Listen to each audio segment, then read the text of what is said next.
Conflict, a state of disagreement or disharmony between persons or ideas.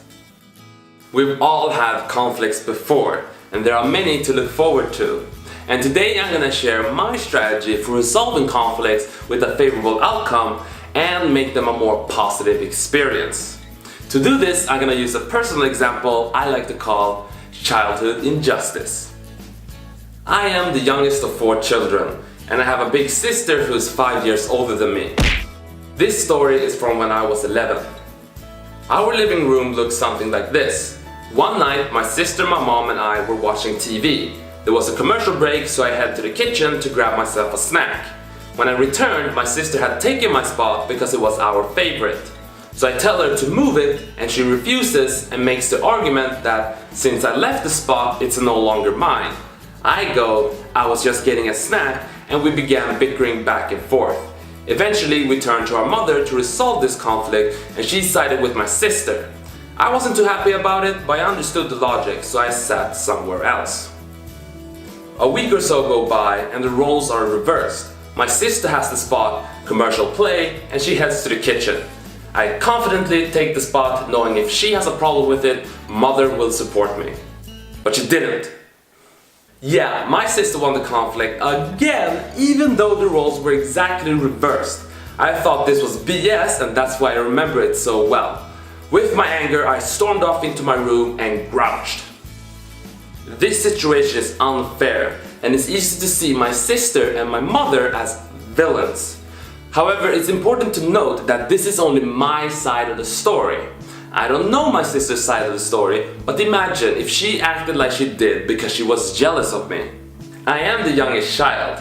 I got the most candy, the most presents, the most attention. Mom was probably the least strict with me, and here she is, all she's asking for is the best spot on the couch. But no, her spoiled brother needs to have it all.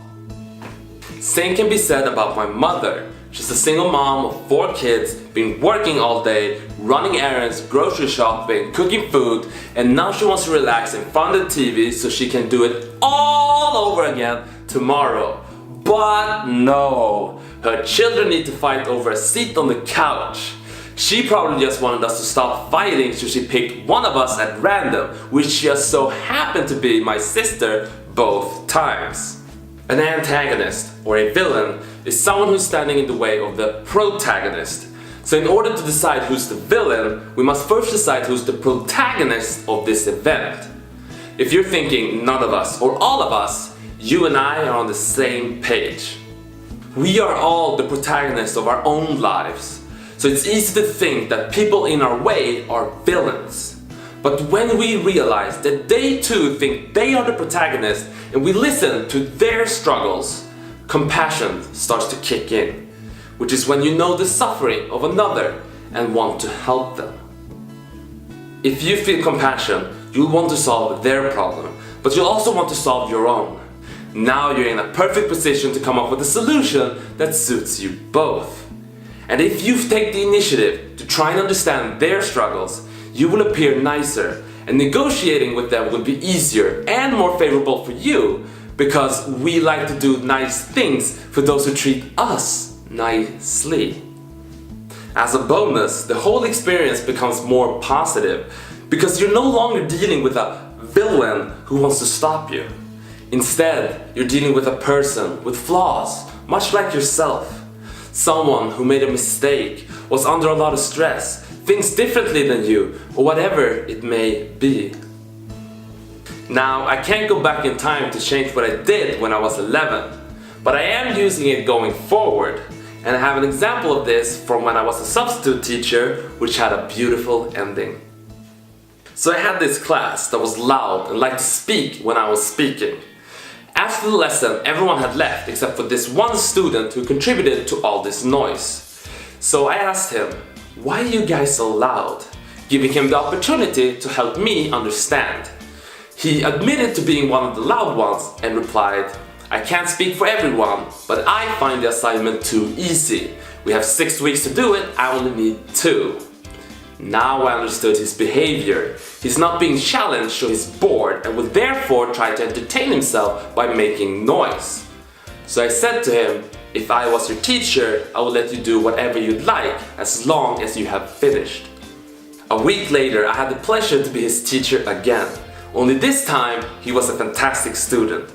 He worked hard, didn't make any noise, or let himself be distracted by others. He even did the extra thing that we're supposed to do when they were done. And he also did my suggestion on how to make it better. And after that, I let him do whatever he wanted as long as he didn't bother anybody else. Conflict resolved. What amazes me the most is that he did all of this without any hassle. And that's after being one of the loud kids a week before. I can't tell for sure, but I think it has to do with the compassion I showed last time we met.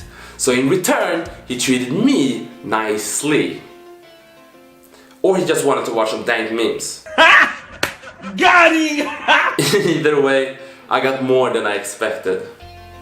So before you treat someone as a villain, remember, they are the protagonists of their life. So try to understand their struggles, because that initiative will make you more compassionate and will in the end yield a more favorable outcome for you. And until I see you again, take care of yourselves.